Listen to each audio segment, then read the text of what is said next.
On February 26, 1959, search teams reached the campsite on the slope of Kholat Syakhl. What they found should not have been possible. The tent was still standing, but it had been cut open from the inside, not torn by wind, not collapsed under snow, deliberately slashed multiple times from within, and the entrance was still tied shut. Inside, everything was left behind. Boots, heavy winter clothing, food, equipment, all untouched. In temperatures approaching minus 30 degrees Celsius, 9 experienced hikers had abandoned the only shelter they had and walked out into a blizzard in their socks, in their underclothes, some of them barefoot. This was not confusion. This was not disorganization. They left together, in a group, moving with direction, as if something had forced them out and given them no time to think. 9 of the most capable, experienced young hikers in the Soviet Union, scientists, engineers, mountaineers in the truest sense of the word.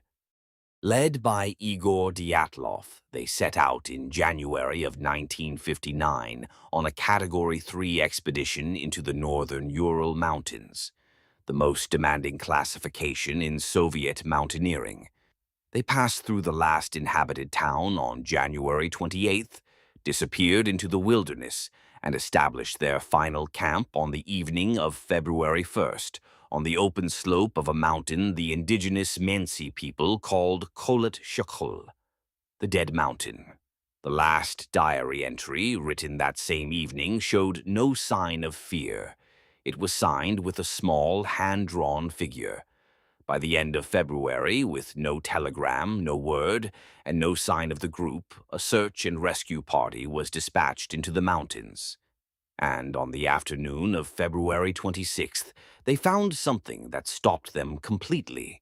The tent was still there, exactly where it had been pitched on the slope of Kholat Syakhl, partially buried in drifted snow, badly damaged, but not by weather. The canvas had been cut and torn from the inside. Multiple long gashes ran across the fabric, cuts made deliberately and urgently by someone who needed to get out immediately and did not stop to use the entrance. The entrance flap was still tied shut from the inside. Whatever had caused the people sleeping in this tent to need to flee, they had chosen, or been compelled, to cut through the wall of their own shelter rather than crawl out the way they had entered. Inside, the group's belongings told a story of interrupted order. Food was present. Warm outer clothing remained neatly arranged. Boots were lined up near the entrance. In temperatures that searchers that day measured at approximately minus 25 to 30 degrees Celsius, the people who had been sleeping in this tent had left behind the very items that would keep them alive.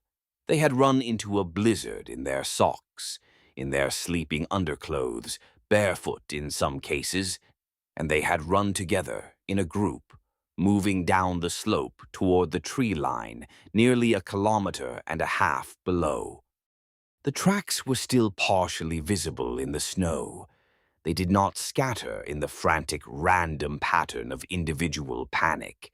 They moved in a loose formation, with something that resembled order, as though whatever had driven them from the tent, they were still functioning as a group, still making decisions together, still moving with purpose rather than blind terror. At the edge of the tree line, beneath a large Siberian cedar, searchers found the first 2 bodies. Yuri Krivonishenko and Yuri Doroshenko were found together, close to the remnants of a small fire. Both were in their underclothes. Both were barefoot. The fire they had attempted to build was modest and insufficient for the temperature, a desperate effort rather than a controlled survival measure. High on the cedar tree above them, bark had been stripped from the branches at a height of several meters, and the upper branches were broken, consistent with someone having climbed the tree with force and urgency, perhaps to look back up the slope toward the tent, perhaps to see or signal something in the darkness above. The hands of both young men showed the damage of extreme cold, skin worn away, fingers bearing the evidence of desperate gripping. Both deaths were attributed to hypothermia. Moving back up the slope between the tree line and the tent, searchers found 3 more bodies spread across the open snow. Igor Dyatlov was discovered approximately 300 meters from the trees, lying on his back, his face turned in the direction of the tent. His arms were bent at the elbows and raised slightly, a posture that some investigators interpreted as suggesting he had been attempting to crawl back uphill, back toward the shelter he had fled when the cold finally overcame him. He was wearing a shirt, trousers, and 1 boot. Nothing in his condition provided an independent explanation for why he had left the tent in the first place. He had simply walked away from it, and walked until he could walk no further. And then he had stopped. Zinaida Kolmogorova was found approximately 500 meters from the tree line, also moving in the direction of the tent when she collapsed. Her body showed bruising consistent with a fall or with physical struggle, but nothing that independently explained her death. She was 22 years old. Rustam Slobodin was found between them, similarly positioned, also moving uphill. His death was attributed to hypothermia, but Slobodin had one finding the others did not. A fracture of the skull, not catastrophic, not immediately fatal, but a crack approximately 6 centimeters long in the frontal bone, consistent with a significant blow or a hard fall onto frozen ground. Whether the fracture caused him to collapse or whether he fell after he lost consciousness from the cold has never been definitively determined. It was the first suggestion, faint but undeniable, that something more than the cold had been at work on that slope. These 5 were recovered in the weeks immediately following the initial search. The remaining 4, Lyudmila Dubinina, Alexander Kolevatov, Nikolai Thibault-Brignoles, and Semyon Zolotaryov, were not found until early May, when the spring thaw began to shift the deep snowpack. They were discovered in a ravine not far from the cedar tree, buried beneath several meters of snow. Some were wearing clothing that had not originally belonged to them, fabric cut from the bodies of Krivonashenko and Doroshenko, redistributed among the living in a quiet, deliberate act of survival. Someone in those final hours had stripped the dead to keep the remaining survivors warm. They had been thinking clearly.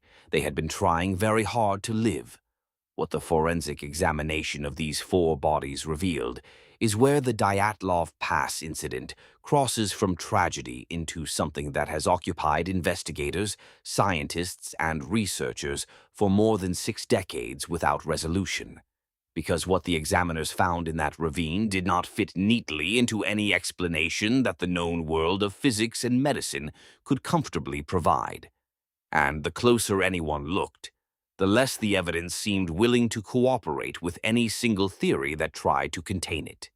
In the next video, we will go inside the forensic reports themselves, and what they describe will change the way you understand this case entirely.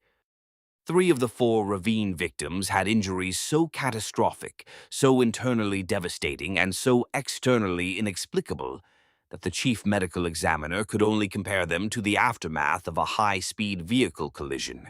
And yet their skin was largely untouched. One victim was missing something from her face that no examiner in 65 years has been able to account for. And then there was the radiation, detected on specific items of clothing, formally recorded in documents that were then sealed in a classified archive for more than 30 years. Part 3 does not simplify this case. It makes it stranger. If you've made it this far, you already know. This isn't just a story. It's a mystery that refuses to let go. 9 experienced hikers, a single night, and questions that, even after decades, still don't have answers. If you found this story as unsettling and fascinating as it truly is, take a moment to like, comment, and subscribe. It helps more than you might think, and it lets me know you want part 3, because we're just getting started. In the next part, we're going deeper into the forensic evidence, the radiation, and the details that make the Dyatlov Pass Incident one of the most disturbing unsolved cases in history. Part 3 will be out shortly. Follow for more true crime and unexplained mysteries.